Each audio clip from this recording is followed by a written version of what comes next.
we'll move on to our second demo topic, which is managing mobility during the planned special events. So now, the planning has taken place, and it's been informed by the analysis of past behaviors, and services have been proposed. If we could go to the next slide, please. The one with the map of the routes placed. There we go. So in Kansas City, the event committee for our global soccer tournament has planned to deploy shuttle buses throughout the region, and these will connect key destinations and activity centers associated with the tournament events. As mentioned before, Kansas City is the smallest city by population in the U.S. to host the games. We're not necessarily the smallest by land area, though, and obviously, there are several different ways to delineate a metropolitan area. But for the sake of argument here, we'll go with the metropolitan statistical area defined by the U.S. Census. And it says that the Kansas City metro area actually comprises 14 counties and covers nearly 8,500 square miles for about 2.2 million residents. So I share this to demonstrate that Kansas City is quite spread out and relatively low density, which means visitors will also be spread out throughout the metro. Now, this shuttle bus plan that you see on the screen, it makes the most sense in terms of an efficient strategy to meet the mobility needs of the temporary population. Now, switch to my next screen. There we go. And so for this demo, we're going to switch to the Insight Traffic Monitor platform, which is geared towards traffic operations type use cases.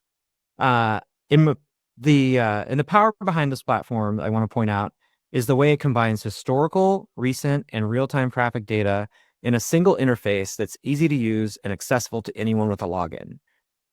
Real quickly, I'm going to orient you to some things that you see on the screen because I'm going to be interacting with them, and I think it's a good idea to just sort of orient everyone to what's going on here.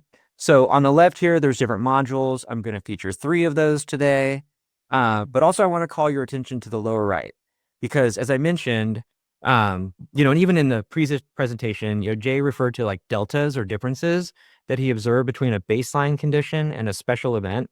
And you'll hear me repeat the same ideas here because that's where StreetLight's Insight platform provides immense value. With our deep repository of historical mobility data, deepest in the industry, our software users can go back in time and easily compare different events, planned or unplanned, to understand their impacts on mobility, congestion, traveler experience, economic activity, and more.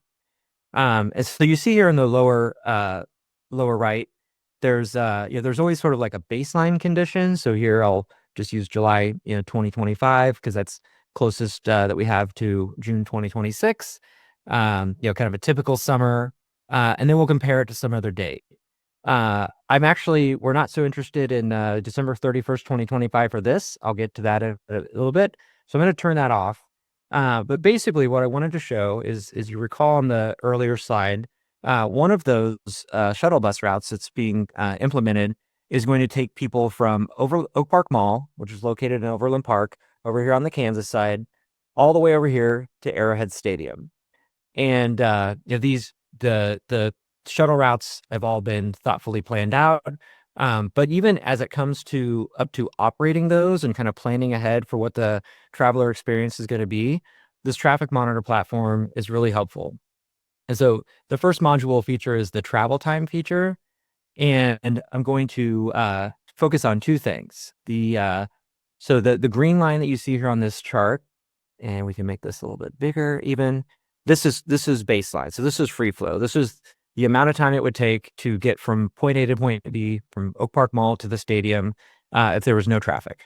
And you see it's about 17 minutes, 37 seconds, say 18 minutes. But this blue line shows what a typical weekday looked like in July of 2025. And you can see it's a different story, right? And those of us that are local will not be surprised by this. The route takes I-435, which carries a lot of commuter traffic. So there's no surprise that in the eastbound direction, you're going to get some congestion here in the afternoon. But this is helpful. This is helpful to the operators that are going to operate these buses on about 20-minute headways to know that in the afternoon, they're going to have to plan for that 18-minute trip to take quite a bit longer, almost 26 minutes. So now they can communicate with the riders. They can schedule the buses accordingly to help the fan and the visitor experience. Similarly, just to show another view and another feature of the traffic monitor platform is the ability to monitor lots and lots and lots of routes. So of course, you saw on that graphic, there are a lot of bus routes planned. Underneath those are all the regular, Ride KC and Johnson County Transit bus routes will be running. So there are a lot of routes that traffic operators will need to keep an eye on during the tournament, or really any planned or unplanned special event. So the point I wanted to make here is to show how easy it is. You can see here there's a lot of white lines. I've created a lot of different routes to look at. But the one I wanted to really focus on is another one of the routes, and that's between the suburb of Mission, which is really cool, kind of a post-World War I first ring suburb that has a great walkable downtown and a transit center, and the Fan Fest, which will be held near the World War I Liberty Memorial in the Penn Valley Park. This is one of those situations different than the route to the Arrowhead Stadium, where while those are being operated and while they're having to run in mixed traffic, there are actually probably a couple different alternative routes that the bus could take if it would so choose.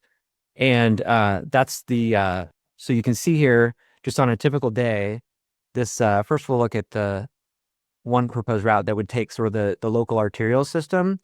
And, on average, that takes about 14 minutes, 41 seconds. Or there's a route that could take I-35, more of a highway based route, and it's a little less than a minute faster. But that's on a typical day, and it's possible that something could be happening in real time that might change that. Now, I don't know if anything is really happening right now that's going to cause a major difference between these. But yeah, we can see that the arterial route currently is it's not super delayed, but it would take about 15 minutes, 11 seconds. Whereas the highway route would take a little bit under 13 minutes. That, of course, is going to change during things like rush hour. So something like this could allow all the operators to be, playing from the same script and, monitoring the performance of their routes in real time and just traffic in real time, so they can make decisions, again, just to really improve the overall visitor and fan experience. So again, we focused on some the Kansas City examples here, but this is available throughout North America and can provide the same powerful insights to the other host cities like Seattle, Vancouver, Miami, or Toronto, just to name a few.